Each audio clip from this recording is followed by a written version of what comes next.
Welcome to day 2 of our Beyond the Break book club. Today I'm going to be reading from chapter 2, and I'm going to start with the introduction, the necessity of feeling. Healing from heartbreak demands courage, the willingness to face emotions that feel overwhelming. Suppressing pain is natural, but true healing happens when you allow yourself to feel each emotion fully. Every tear, every pang of anger, and every wave of sadness isn't just a reminder of what you've lost, it's also a messenger carrying insights essential to your growth. This chapter invites you to step into the storm. It may feel messy, even chaotic, but transformation begins in the chaos. By embracing your emotions and allowing them to flow, you reclaim your light and lay the foundation for a stronger, more resilient version of yourself. Healing isn't about erasing the pain.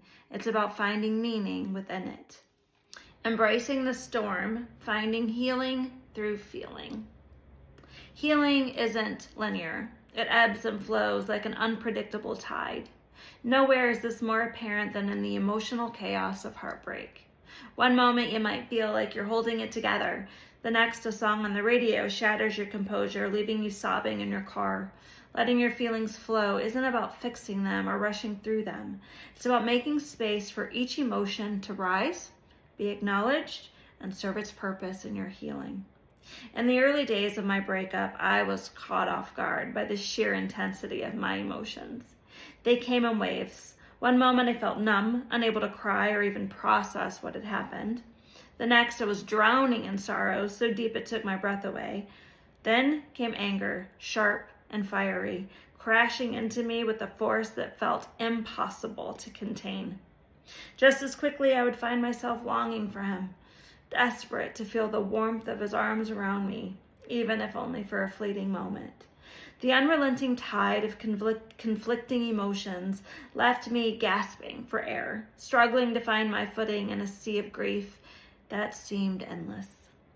At first, the advice to just feel your feelings seemed simple enough, but when the waves of grief came crashing in, when the ache in my chest was so heavy it felt like I might suffocate, that advice felt impossible to follow.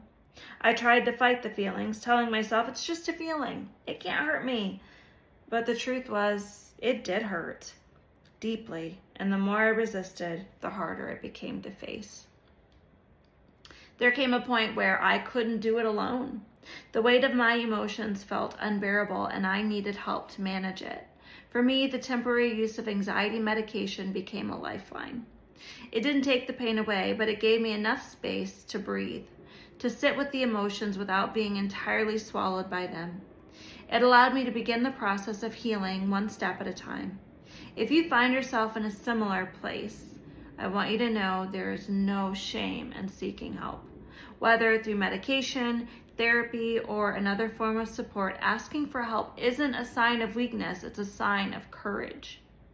One evening, after a day spent burying my emotions and pretending to be strong, the silence of my bedroom became unbearable. The dam broke. I cried until there were no tears left, raw, guttural sobs that drained the weight I'd been carrying. I'd told myself for weeks that crying was a sign of weakness, but in that moment, I realized it wasn't. My tears weren't a failure. They were evidence of how deeply I had cared and how deeply I had been hurt. They were proof that I was human. Some days I clung to fantasies of reconciliation, imagining him at my door with tearful apologies. Other days I wished for the chance to turn him away. I imagined him scrolling through my social media, seeing me thriving, feeling the sting of regret. These daydreams, often fueled by empowering songs by Miley Cyrus, gave me a fleeting sense of control amidst the chaos. But deep down, I knew they were illusions. If he had returned, I know I would have folded, welcoming him back despite the pain he had caused. At the time, he felt like both the cause of my heartbreak and its only solution. These emotions, anger, sadness, longing, guilt, they weren't my enemies. They were guides. Anger reminded me of the trust that had been broken. Sadness spoke to the dreams that would never be. Fear whispered doubts about the future, and guilt echoed with what ifs. The more I tried to fight them, the harder the waves crashed. But when I stopped resisting and let them flow, something began to shift. Each tear became a step toward clarity, and every moment of vulnerability reminded me that I wasn't broken, I was healing. Letting the feelings flow is about honoring your pain rather than fighting it. It's not about erasing the past. It's about making room for a future where you feel lighter, more whole. Tears, like emotions, are part of the process. They're not a sign of falling apart, but of letting go. Healing requires feeling even when it's hard. The willingness to feel is what sets the stage for growth, for release, and ultimately for renewal. And while the feelings may feel unbearable at times, they are not permanent. They are just part of the process, a bridge to something better. And then I'm going to read Recognizing and Letting Go of Fantasy. In the aftermath of heartbreak, I clung to fantasies of what could have been. A version of our story where he walked through the door, apologized with tears in his eyes, and promised to make everything right. These daydreams became my refuge, a place to escape the unbearable reality of his absence. At the time, I didn't realize that these fantasies weren't about him. They were about survival, a momentary solace from the pain. I wasn't ready to face the finality of our breakup, so I held on to hope as a way to feel some semblance of control. But as comforting as those imagined scenarios were, they came at a cost. They tethered me to the past, keeping me from accepting reality and beginning to heal.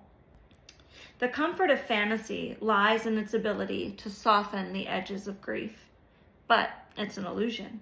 While these imagined outcomes might provide temporary solace, they prolong the pain by anchoring us to a version of the relationship that never actually existed. Letting go of the fantasy was one of the hardest parts of my healing journey. It meant grieving not just the relationship, but the dream of what I thought it could be. It meant acknowledging that no amount of love or effort on my part could fix what was broken, and accepting that my worth was never tied to whether or not he came back. This realization didn't come overnight, but as I began to release the fantasy, I found freedom I hadn't expected. By letting go of the imagined version of our story, I was opening up the door to something better, something real. And then I'm going to skip down and move to filling the space with numbness, the turning point. After the breakup, I was desperate to escape the suffocating pain. It consumed me, and I was willing to try anything to make it stop, even if only for a little while. So I started drinking. Every night I poured myself several drinks, hoping it would dull the ache and help me forget. But it didn't. Instead of offering relief, the alcohol merely filled the space where my feelings should have been. No matter how much I drank, I'd still end up in a heap on the floor, sobbing until I couldn't breathe. The pain didn't go away. It lingered in the background, waiting for me to face it. For a couple of months, this became my nightly ritual, trying to drown my heartbreak one drink at a time. One night, after yet another episode of crying on the floor, something inside me shifted. I realized that the drinking wasn't helping me heal. If anything, it was keeping me stuck, numbing my ability to process the emotions I so desperately needed to feel. I wasn't going to keep pouring my pain into a glass. I didn't want to numb myself anymore. I wanted to heal, and that meant feeling every emotion, no matter how hard it was. Letting go of the drinking wasn't easy, but it was necessary. I needed to face the hurt head on, to let the feelings flow rather than drown them in something temporary. True recovery doesn't come from avoiding the pain, but from walking through it. It's easy to look for escapes when heartbreak feels unbearable. Drinking, overworking, dating too soon, these things can feel like lifelines in the moment, but they often lead to more harm than healing. When you allow yourself to sit with the pain instead of running from it, you give yourself the opportunity to process it, release it, and finally begin to move forward. Then I'm going to skip down to embracing solitude. In the early days after the breakup, I tried everything I could think of to escape the loneliness. I went on dates, hoping that new faces and fresh conversations would distract me from the ache. but all I did was compare each person to him. Dating, meant to help me move on from him, only deepened the connection I was trying so desperately to sever. I measured everything about them against him. The way they smiled, the tone of their laughter, even the little quirks that made them unique. I was blind to the good that they might have brought to the table because I could only see what they didn't. At times, I even convinced myself that a physical relationship with someone else might help break the bond, but it didn't. Each date, each action seemed to strengthen the connection I had to him. I finally realized that no one deserved to live in his shadow, and to let go of the shadow, I had to stop running from it. I had to sit in the dark. The loneliness was suffocating at first. This house, it felt far too big for one person. The emptiness of a king-size bed that seemed to mock me every night. But as much as I wanted to avoid those feelings, I began to see that they were necessary. To truly move on, I had to face the reality of being alone. The hurt, the fear, the uncertainty, they became my companions as I chose to stop dating and give myself the time I needed to heal. And somewhere in the stillness of those long, painful nights, I began to find clarity. The quiet started to feel less like a void and more like a refuge. For the first time, I found value in solitude. This shift became clear on New Year's Eve, a holiday I once dreaded spending alone. In the past, I had accepted any invitation to avoid solitude, but this year, I chose to stay home. For the first time, I wasn't sad. That night became a turning point, a chance to reflect on what I'd endured and begin planning my next chapter with anticipation, not dread. For so long, I tried to outrun my emotions, filling my life with distractions, but they always lingered.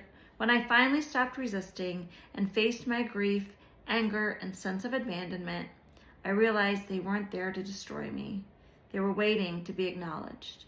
Facing them wasn't easy, but it was necessary.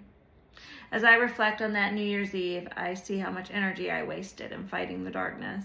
The storm didn't pass immediately, and I'm still not ready to date again, but the clouds are lifting.